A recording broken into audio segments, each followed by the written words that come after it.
Hi, I'm John, and this is a bootleg Moro figure. Yeah, another bootleg, but where else am I going to get a figure of Moro? The colors are off, and aside from the face, the sculpt looks pretty nice. So, let's see what I can do with it. Per usual, the first thing we have to do is to make some Goatman soup. After letting it sit in hot water for about 5 minutes, I was able to pull the entire figure apart.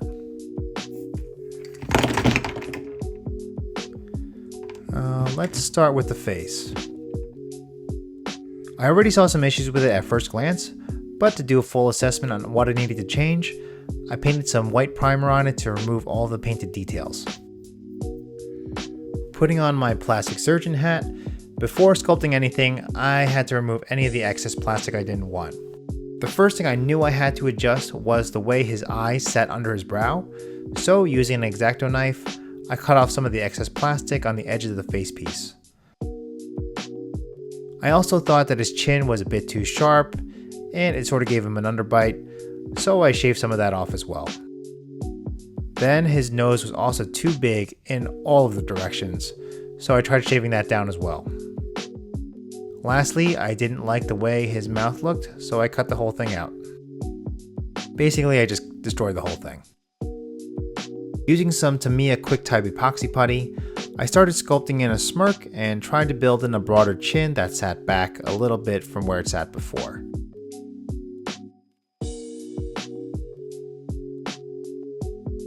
Then I sculpted in the actual eye slots, since before his eyes were only painted on.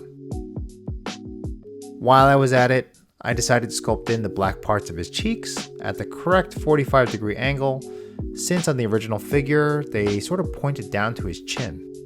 I also noticed that the jewel in his hand was missing from the original sculpt, so I rolled a little ball of epoxy putty and added it to his palm. I plan on having him look at his open palm later on, so adding that little jewel in there is definitely a key detail. And with that, I'll let the putty cure and move on to painting the rest of the figure. I started by priming the pant with some Vallejo black primer, and then I did the rest of the figure.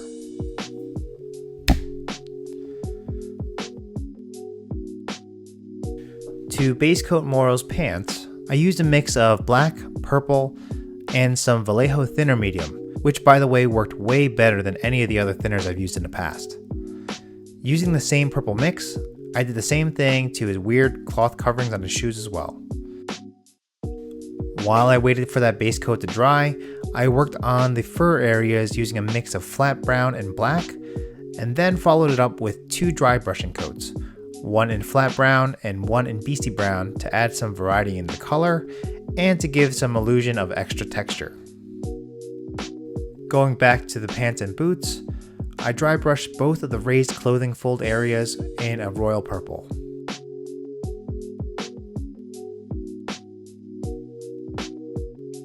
And just to finish off the shoes, I painted the soles of his shoes using a Stonewall gray.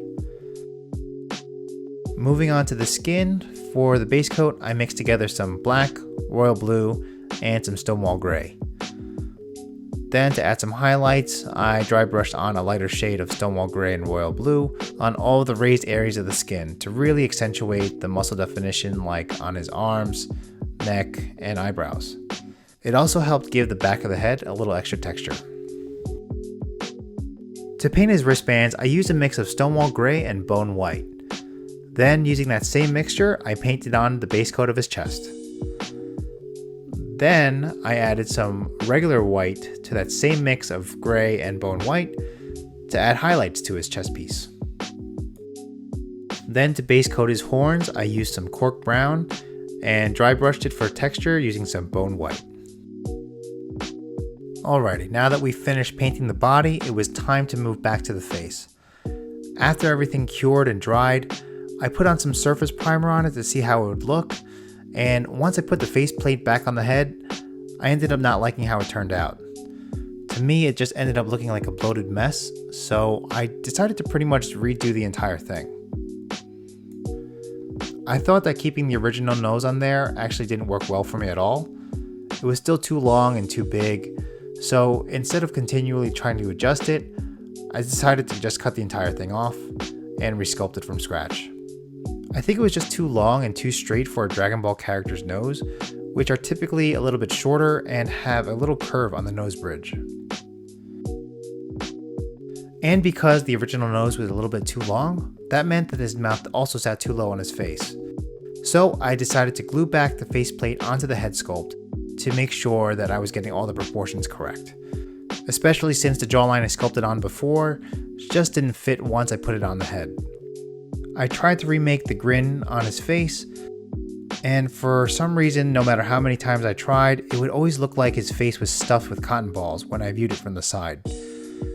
So eventually I gave up and sculpted in a regular serious mouth for it. After giving him a more pronounced bottom lip, I redid the Giga Chad chin once more at a downwards angle to make it sit a little bit more towards his neck.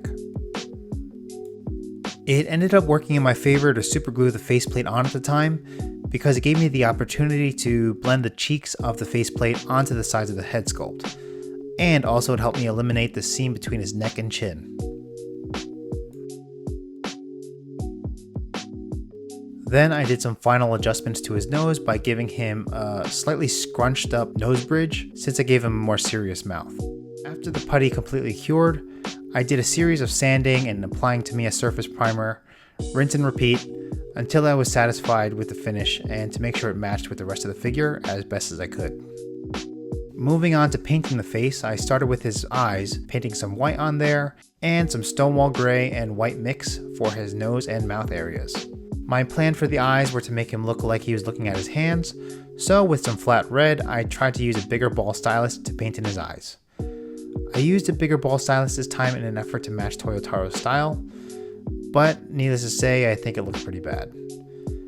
I said to myself, let me try to finish the face to see if it really needed fixing or not, so I pressed forward and painted his cheeks black, and continued to add some details to his eyes. As you might expect, I ended up not liking it at all, so I went back and redid them with a smaller ball stylus. I went ahead and added in his triangular pupils and small white dot on his eyes to give it a small glimmer. Speaking of glimmer, it was time to work on his little gem things. I painted the forehead gem and his hand gem in a royal blue. Then I used some UV resin for the first time to give the jewels a real high gloss shine and just give a little extra dimension. Moving on to some of the more final details, I started by painting his nails black. Then, because I wasn't satisfied with the shade that I used on his chest piece, I did an even lighter dry brush shade on it using some extra white, bone white, and you guessed it, Stonewall gray.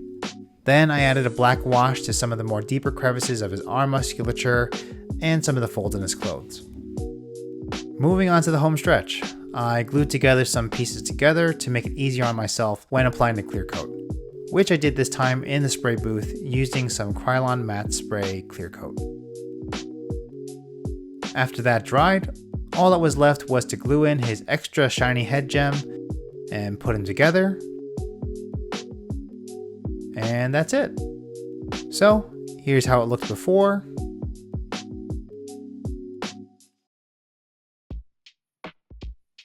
And here's the final product. This was a project that I thought was going to be easy, but it sort of spiraled out of control. And I'm super happy with how the body repaint and how good the UV resin gems came out. But while I was initially satisfied with the look of the face, looking back at the original sculpt during editing, I thought to myself, was it really worth it to go through the trouble of resculpting this entire thing? Let me know in the comments. I am also upset that I couldn't get the smirk to work because I think that would have really sealed the deal.